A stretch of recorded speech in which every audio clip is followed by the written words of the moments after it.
মহিলাৰ স্বাস্থ্য সজাগতা আৰু সবলীকৰণৰ লক্ষ্যৰে প্ৰতিষ্ঠা হোৱা ডিব্ৰুগড় লেডিজ ফিটনেছ চেণ্টাৰৰ উদ্যোগত এইবাৰ বিশ্ব নাৰী দিৱসত সৌন্দৰ্য প্ৰতিযোগিতা আগন্তুক ৮ মাৰ্চত আন্তৰ্জাতিক নাৰী দিৱসৰ কাৰ্যসূচী সন্দৰ্ভত ডিব্ৰুগড় লেডিজ ফিটনেছ চেণ্টাৰত এক সংবাদমেল অনুষ্ঠিত কৰি চেণ্টাৰৰ সঞ্চালিকা ৰুমি বৰশইকীয়াই কয় যে টিন মিছ আৰু মিছেছ মুঠ ৩টা শাখাত অনুষ্ঠিত হ'ব এই প্ৰতিযোগিতা প্ৰথম শাখাৰ ১২ বছৰৰ পৰা ১৭ বছৰৰ কিশোৰীৰ বাবে দ্বিতীয় শাখাত ১৮ৰ পৰা অবিবাহিত যুৱতীসকলে আৰু তৃতীয় শাখাত বিবাহিত মহিলাই অংশগ্ৰহণ কৰিব পাৰিব প্ৰতিযোগিতা উপলক্ষে গ্ৰুমিং সেশন অহা ৪ মাৰ্চ পুৱা ১০ বজাত ডিব্ৰুগড় মিলন নগৰৰ বহুমুখী ক্ৰীড়া প্ৰকল্পৰ ডিব্ৰুগড় লেডিজ ফিটনেছ চেণ্টাৰত হ'ব বুলি সংবাদমেলত জানিবলৈ দিয়ে আনহাতে মূল প্ৰতিযোগিতাখন কানৈ মহাবিদ্যালয়ৰ প্ৰেক্ষাগৃহত নাৰী দিৱসৰ দিনা সন্ধিয়া ৬ বজাৰ পৰা অনুষ্ঠিত হ'ব উদ্যোক্তাসকলৰ তৰফৰ পৰা দূৰণিবতীয়া অংশগ্ৰহণকাৰীসকলৰ থকাৰ ব্যৱস্থা কৰা হ'ব ইতিমধ্যে ডিব্ৰুগড় লেডিজ ফিটনেছ চেণ্টাৰৰ সঞ্চালিকাই অনলাইন জৰিয়তে পঞ্জীয়ন হৈ থকাৰ লগতে ৰাজ্যৰ বিভিন্ন প্ৰান্তৰ পৰা বহু অংশগ্ৰহণকাৰীয়ে নাম পঞ্জীয়ন কৰিছে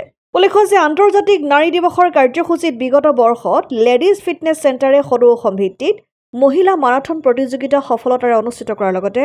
অনুষ্ঠানত আন্তঃৰাষ্ট্ৰীয় খ্যাতিসম্পন্ন খেলুৱৈ লাভলীনা বৰগোহাঁইকে প্ৰমুখ্য কৰি কেইবাজনো বিশিষ্ট ব্যক্তি অংশগ্ৰহণ কৰিছিল হয় 2018 বৰ্ষত স্থাপিত ডিব্ৰুগড় লেডিজ ফিটনেছ চেণ্টাৰে আমি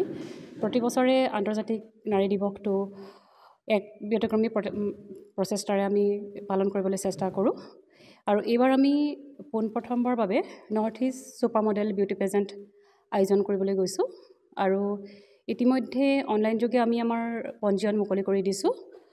উত্তৰ পূৰ্বাঞ্চলৰ বিভিন্ন ঠাইৰ প্ৰতিযোগী ইতিমধ্যে যোগদান কৰিছেহি আৰু এই অনুষ্ঠানত অকল প্ৰতিযোগিতাই নহয় আমি উত্তৰ পূৰ্বাঞ্চলৰ ফেশ্বন আৰু সাংস্কৃতিক পৰম্পৰা প্ৰদৰ্শন কৰিবলৈ আমি চেষ্টা কৰিছোঁ আৰু এইখিনিতে মই প্ৰতিযোগীসকলৰ লগতে সকলোকে জনাওঁ যে প্ৰতিকূল বতৰৰ বাবে আমি ডিব্ৰুগড় গভৰ্ণমেণ্ট বইজ খেলপথাৰত অনুষ্ঠিত কৰিবলগীয়া এই বিউটি পেজেণ্ট অনুষ্ঠানটো আমি ডিব্ৰুগড় হনুমান বক্স সুৰজমল কানৈ মহাবিদ্যালয়ৰ প্ৰেক্ষাগৃহত আমি অনুষ্ঠিত কৰিম ইতিমধ্যে ক'ৰ পৰা কেনেধৰণে কি আহিছে আপোনালোকৰ যিহেতু প্ৰতি বছৰে বিশেষভাৱে আকৰ্ষণ আহে কেইবাগৰাকী আন্তঃৰাষ্ট্ৰীয় পৰ্যায়ৰ খেলুৱৈ হওক বা তেনেকুৱা হয় 2024 বৰ্ষৰ ৮ মাৰ্চৰ আন্তৰ্জাতিক দিৱসৰ দিনাখন আন্তঃৰাষ্ট্ৰীয় খেলুৱৈ লাভলীনা বৰগোহাঁয়ে যোগদান কৰিছিল আৰু এইবাৰ আমি এই উত্তৰ পূৰ্বাঞ্চলৰ বিউটি পেজেণ্ট অনুষ্ঠানটোত আমাৰ ডিব্ৰুগড়ৰ স্থানীয় প্ৰতিযোগীসকলৰ লগতে ইতিমধ্যে আমাৰ ছিকিম মণিপুৰ তেনেধৰণে বিভিন্ন ঠাইৰ প্ৰতিযোগী অংশগ্ৰহণ কৰিছে আমি চেষ্টা কৰিম যাতে উত্তৰ পূৰ্বাঞ্চলৰ পৰম্পৰাগত যি ফেশ্বন সাজপাৰ আমি সুন্দৰকৈ আমি ৰাইজৰ আগত প্ৰদৰ্শন কৰিবলৈ পাৰিম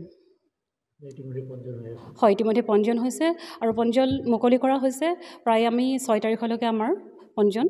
মুকলি কৰি দিয়া হ'ব হয় আমাৰ যিসকল স্থানীয়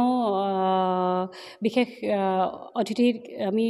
স্থানীয় ঠাইৰ পৰাই আমি ডিব্ৰুগড়ৰ পৰাই ৰাখিবলৈ চেষ্টা কৰিছোঁ তেওঁলোকক আমন্ত্ৰণ জনোৱা হৈছে আৰু চাওঁ আমি কেইবাগৰাকীও গুৱাহাটীৰ পৰা আমাৰ আমন্ত্ৰিত অতিথি আছে হয়তো সময়ত তেওঁলোকে কথা আমি নিশ্চয় আপোনালোকৰ লগত জনাম অসম আদিত্য ডিব্ৰুগড়